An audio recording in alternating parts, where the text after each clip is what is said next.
Statewide, we're at 115 per 100,000, which is, as you can see from that chart, this virus is going vertical. It's going straight up.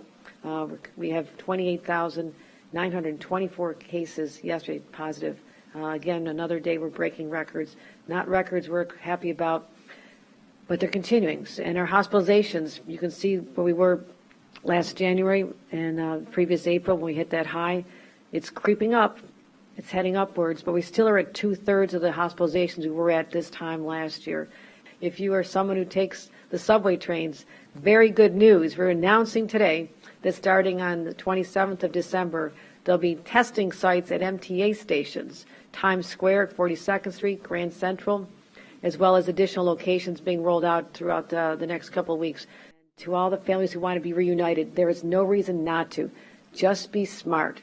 Vaccines, boosters, masks, and when you're thinking about who's at your dinner table, think of the most vulnerable person, and can you live with the guilt if something you did made them sick?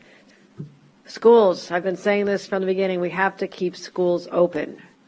This is a challenge, and this is a variant that we didn't first see, but we're watching very closely the effect on schools, and even in New York City, which has a high infection rate now, the number of children affected is minuscule.